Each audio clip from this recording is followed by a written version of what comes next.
Hello student, क्या हालचाल सबके। आज के इस लेक्चर में हम लोग स्विच स्टेटमेंट पढ़ेंगे। इसके पहले सिलेक्शन कंट्रोल स्टेटमेंट में हम लोगों ने इफ स्टेटमेंट और एफ एल्स स्टेटमेंट पढ़ा हुआ है, और आज का जो लेक्चर होगा वो स्विच स्टेटमेंट पर बेस्ड होगा। और स्विच स्टेटमेंट भी एक प्रकार का सिलेक्शन कंट्रोल स्टेटमेंट है। और आज जो भी हम चर्चा करेंगे उसमें स्विच स्टेटमेंट क्या है, उसका क्या सिंटैक्स है और उस पर बेस्ड प्रोग्राम। पहले हम लोग स्विच स्टेटमेंट को जानेंगे कि स्विच स्टेटमेंट क्या होता है, उसका क्या सिंटैक्स है, और फिर बाद में स्विच स्टेटमेंट पर बेस्ड एक प्रोग्राम भी पढ़ेंगे। तो लेक्चर को आप लोग बड़े ध्यान से देखिएगा और पूरा लेक्चर देखिएगा। और मैं दावे के साथ कह सकता हूं कि जब आप इस लेक्चर को पूरा देख चुके होंगे तो आपको स्विच स्टेटमेंट की पूरी जानकारी हो जाएगी। और बिना किसी देरी के अब हम लोग स्विच स्टेटमेंट पर चर्चा करते हैं। देखिए, आप लोग यहाँ लिखा हुआ है कि स्विच स्टेटमेंट के बारे में, this is a multi way conditional control statement which helps us to make choices among a number of alternatives.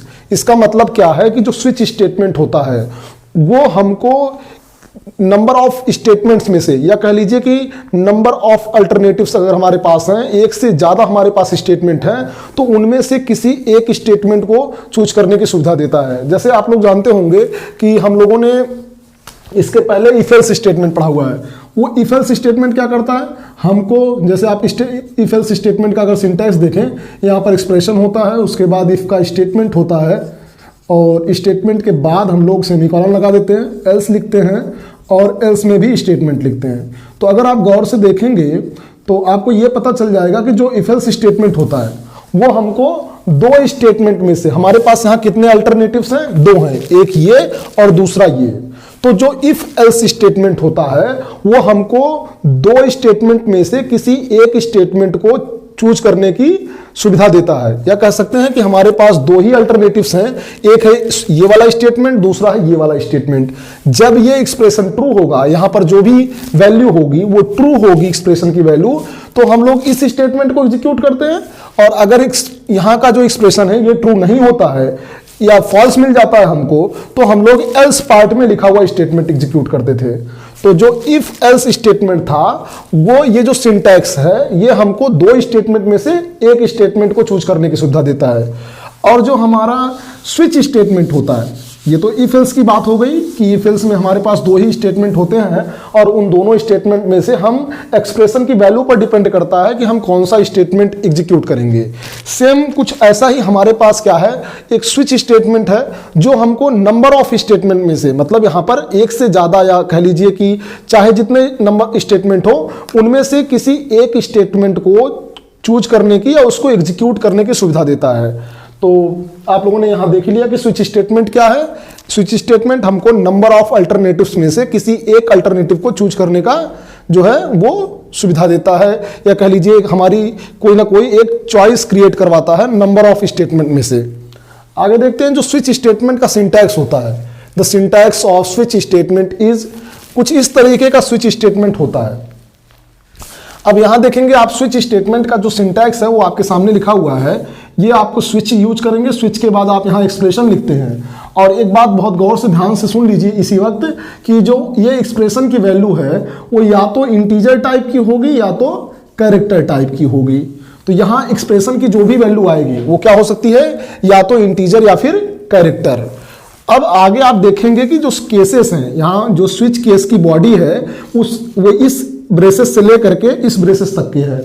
तो स्विच केस की बॉडी में आप देखेंगे हमारे पास बहुत सारे केसेस हैं। जैसे यहां पर आप देखेंगे केस 1 है, और केस के आगे वैल्यू लिखी रहती है, और उसके बाद हम लोग कॉलन लिखते हैं, मतलब केस की वैल्यू, उसके बाद कॉलन। और हर केस का अपना स्टेटमेंट होता है। जैसे आप देखेंगे यहाँ ये वाला केस है, तो इसका एक स्टेटमेंट है जिसको हमने स्टेटमेंट 1 नाम दिया हुआ है। उसके बाद हमने ब्रेक यूज किया हुआ है। ब्रेक भी एक प्रकार का स्टेटमेंट है, और ब्रेक स्टेटमेंट पहले ही पढ़ाया जा चुका है। अगर आपको ब्रेक स्टेटमेंट के बारे में जानकारी नहीं है तो आप इसके पहले जो ब्रेक स्टेटमेंट का लेक्चर है उसको देख सकते हैं। उसके बाद आप देखेंगे यहाँ पर केस 2 है, और केस 2 की यहाँ पर वैल्यू है, यहाँ देख रहे हैं। और उसके बाद केस 2 का स्टेटमेंट, उसमें भी ब्रेक। इसी तरीके से नंबर ऑफ केसेस हो सकते हैं, इसलिए मैंने यहां पर केस और वैल्यू n लिखा हुआ है, और स्टेटमेंट n हो गया ये। उसके बाद उसमें भी ब्रेक होता है। अब आप ध्यान दीजिएगा कि ये काम कैसे करता है। तो आप यहां जो एक्सप्रेशन की वैल्यू होगी वो हम पास करेंगे कि एक्सप्रेशन की वैल्यू क्या होगी। वो हमारे द्वारा दिए गए इनपुट के ऊपर डिपेंड करता है। हम जो इनपुट देंगे वो स्विच के अंदर यहां पर पास होगा उसी हिसाब से, और स्विच के अंदर जो वैल्यू यहां पर पास होगी आप जानते हैं वो इंटीजर टाइप की होगी या तो कैरेक्टर टाइप की होगी। अब यहां पर जो भी वैल्यू आई तो वो केसेस की वैल्यू से मैच की जाती है। मान लीजिए यहां जो वैल्यू है उसकी मैचिंग होगी पहले केस 1 की वैल्यू से, फिर केस 2 की वैल्यू से। तो जिस केस की वैल्यू से एक्सप्रेशन की वैल्यू मैच कर जाएगी, फिर से गौर से सुनिएगा, जिस केस की वैल्यू एक्सप्रेशन की वैल्यू से मैच करेगी उसी केस के स्टेटमेंट एग्जीक्यूट होते हैं।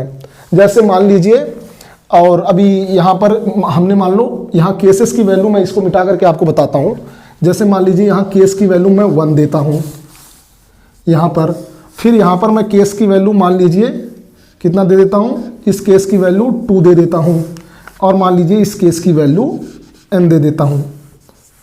अब मान लीजिए मैंने यहां पर 2 इनपुट के तौर पर दिया और एक्सप्रेशन की वैल्यू मान लीजिए 2 है, एक्सप्रेशन की वैल्यू 2 है, तो 2 की अब मैचिंग होगी। तो पहले केस में तो 1 है, तो 1 से मैच करा नहीं क्योंकि 1 और 2 इक्वल नहीं है, तो ये स्टेटमेंट 1 एग्जीक्यूट नहीं होगा। आगे बढ़ेंगे हम लोग, केस 2 में जो वैल्यू है यहां देखेंगे आप 2 है, वैल्यू के तौर पर क्या है यहां 2 है, और ये 2 और ये वाला 2 दोनों मैच कर गया, इसलिए ये वाले स्टेटमेंट, ये स्टेटमेंट एग्जीक्यूट होगा, स्टेटमेंट 2 एग्जीक्यूट होगा, और उसके बाद ब्रेक एग्जीक्यूट हो जाएगा। और जैसे ही ब्रेक एग्जीक्यूट हो जाएगा आगे किसी भी केस की वैल्यू चेकिंग नहीं होगी इससे, एक्सप्रेशन की वैल्यू से। अब इस चीज को अगर हम एक प्रोग्राम के थ्रू देख लेते हैं तो हमारा पूरा कॉन्सेप्ट क्लियर हो जाएगा, क्योंकि थ्योरेटिकली देखना और उसको प्रोग्राम के थ्रू देखना दोनों में बहुत ज्यादा फर्क है। जब हम प्रोग्राम के थ्रू इस चीज को समझेंगे तो काफी ज्यादा अच्छे तरीके से हमको समझ में आ जाएगा। और मैं अभी आपके सामने एक छोटा सा प्रोग्राम लिखूंगा और आपको बहुत बेहतरीन तरीके से समझ में आएगा। जैसे अगर आप चाहें तो वीडियो को पॉज करके ये सारी चीजें नोट कर सकते हैं, और यहीं पे रोक के उसके बाद मैं प्रोग्राम अब लिखना शुरू करता हूं।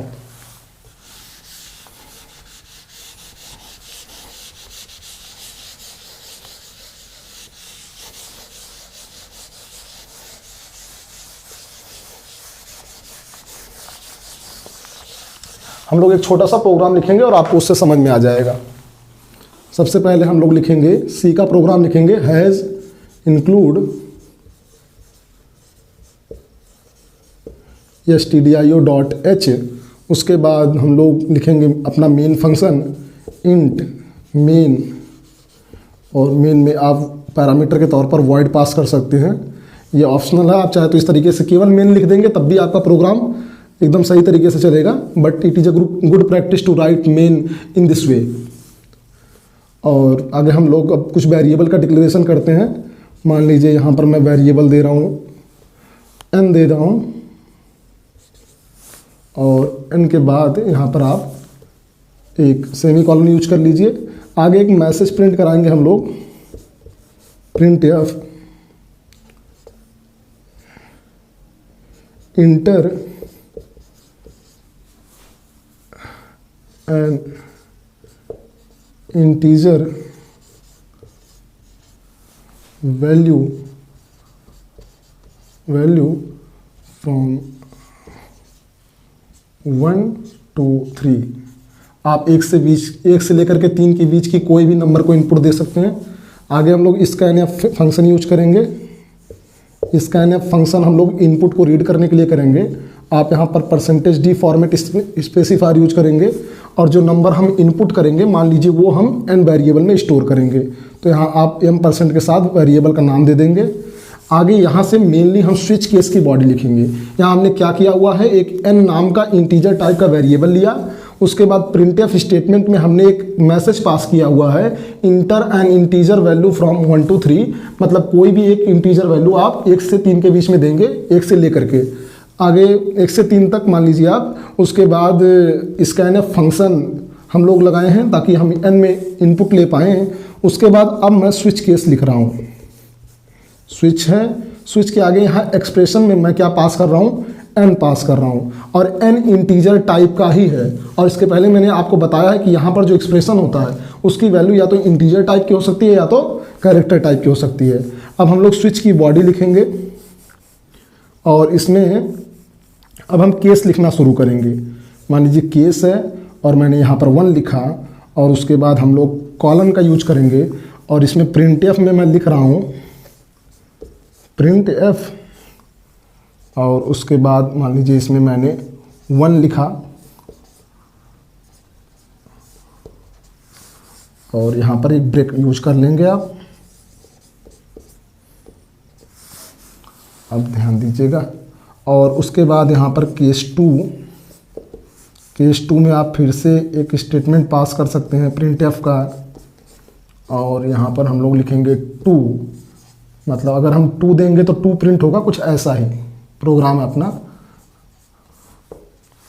उसके बाद आप ब्रेक लिख सकते हैं यहाँ पे ब्रेक। आगे का प्रोग्राम मैं इस साइड लिख दे रहा हूँ और ध्यान दीजिएगा आप लोग।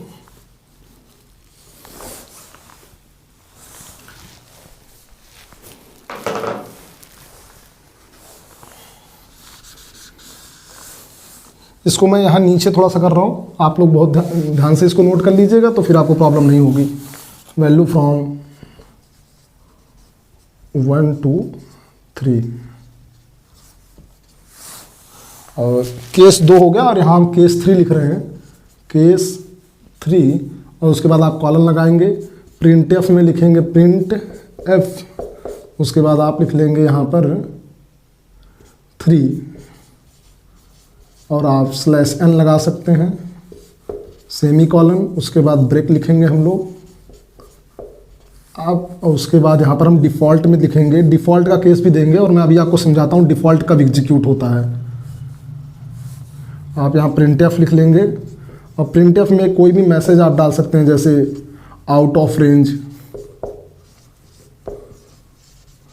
अब इस प्रोग्राम से आपको बहुत अच्छे तरीके से समझ में आ जाएगा कि स्टेटमेंट स्विच केस कैसे काम करता है। ध्यान दीजिएगा, एकदम अच्छे तरीके से आपको इस प्रोग्राम से आ जाएगा। यहाँ पर देखेंगे आप हैज इंक्लूड stdio.h लिखा हुआ है। इस हेडर फाइल को किसी भी सी प्रोग्राम में शामिल करना जरूरी है क्योंकि स्कैनफ या प्रिंटफ इन सब के प्रोटोटाइप इसी हेडर फाइल में लिखे गए हैं। आगे हम लोग देखेंगे कि यहाँ मेन फंक्शन है और मेन फंक्शन की बॉडी में हम लोगों ने सी का प्रोग्राम लिखा हुआ है। यहाँ देखेंगे एक इंटीजर टाइप का n नाम का वेरिएबल है, एक मैसेज है inter N integer value from 1 to 3 और उसके बाद डबल कोट्स को क्लोज किया और सेमी कॉलन लगाया है।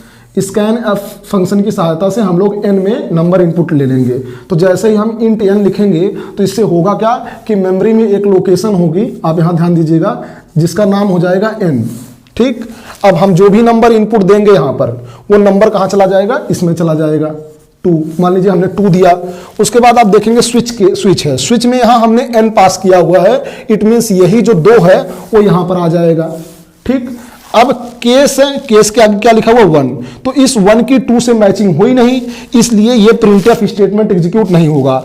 आगे बढ़ेंगे ना ही ब्रेक एग्जीक्यूट होगा। आगे बढ़ेंगे, केस है, केस के आगे वैल्यू के तौर पर लिखा हुआ है 2 और ये 2 और ये जो हमने n की वैल्यू 2 दी हुई है ये दोनों मैच हो जाएगी और जैसे ये मैच होगा तुरंत प्रिंटफ की वजह से ये 2 प्रिंट हो जाएगा। तो आउटपुट के तौर पर क्या आएगा, अगर आप 2 इंटर करेंगे n में तो आपको आउटपुट के तौर पर 2 मिलेगा। ये आपका आउटपुट इस तरीके से प्रिंट हो जाएगा और ब्रेक एग्जीक्यूट होगा। 2 के बाद ये वाला ब्रेक एग्जीक्यूट होगा और जैसे ही ब्रेक एग्जीक्यूट होगा आगे किसी भी केस की वैल्यू की चेकिंग नहीं होगी, आगे कोई भी काम नहीं होगा।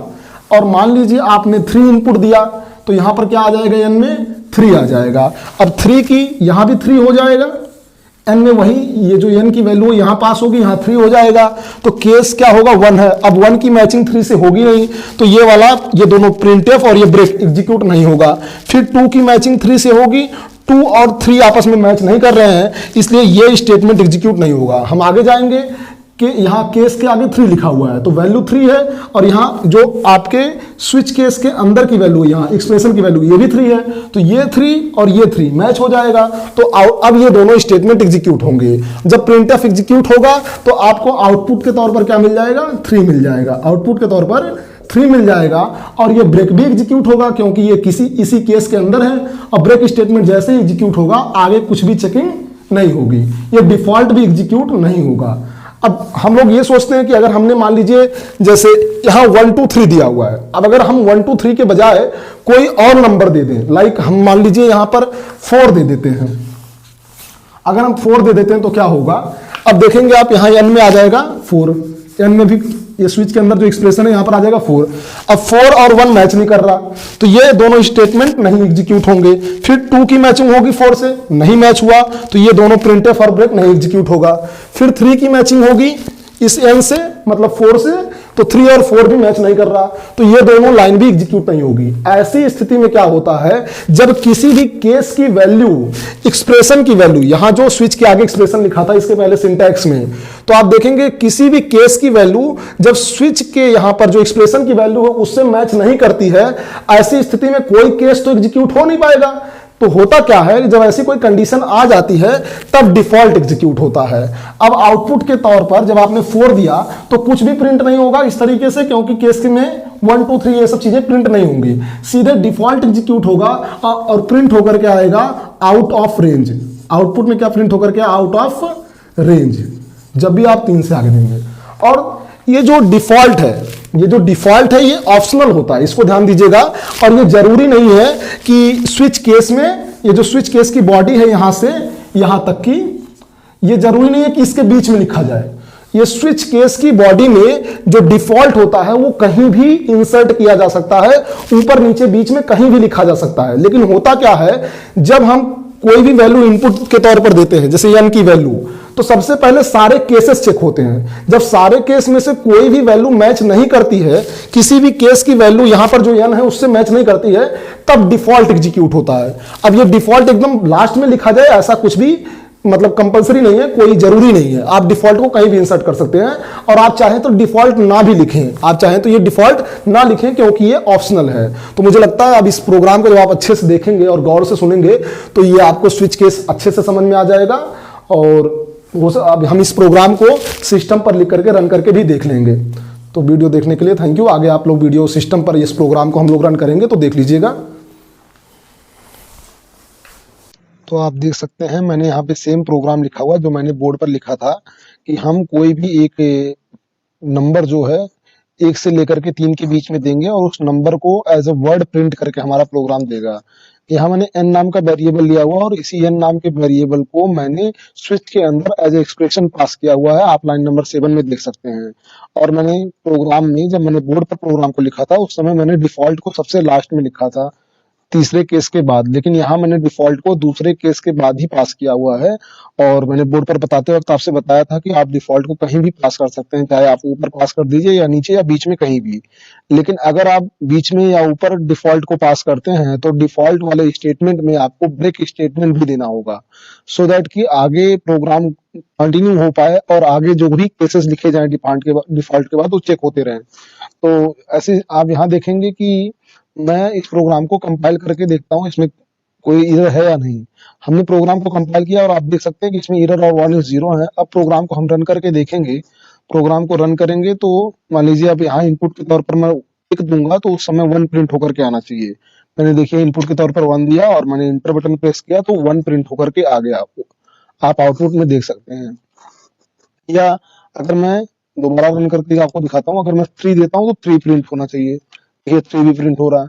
अब हम एक बार 1 से 3 के बजाय हम कोई दूसरा नंबर अगर इनपुट देते हैं 3 के आगे का या 4 5 कुछ भी, तो देखते हैं कि आउटपुट आउट ऑफ रेंज लिख करके आता है। तो प्रोग्राम को रन करेंगे और हम 5 इंटर कर रहे हैं, 5 इंटर कर रहे हैं तो देखिए आउट ऑफ रेंज लिख करके आ रहा है। इसमें हुआ क्या होगा कि जितनी भी केसेस हैं, जैसे केस 1 केस 2 लाइन नंबर 12 में है, उसके बाद लाइन नंबर 18 में केस 3 है, तो सारे केसेस चेक हुए होंगे और लास्ट में ये डिफॉल्ट में लिखा हुआ जो स्टेटमेंट है ये एग्जीक्यूट हुआ होगा। तो इस तरीके से आप प्रोग्राम को रन कर सकते हैं, बना सकते हैं और प्रोग्राम को समझेंगे। स्विच केस काफी आसान प्रोग्राम है, तो आप लोग एक बार पूरा लेक्चर देखिएगा, आपको अच्छे तरीके से समझ में आ जाएगा। वीडियो देखने के लिए आपका बहुत बहुत धन्यवाद। Keep learning.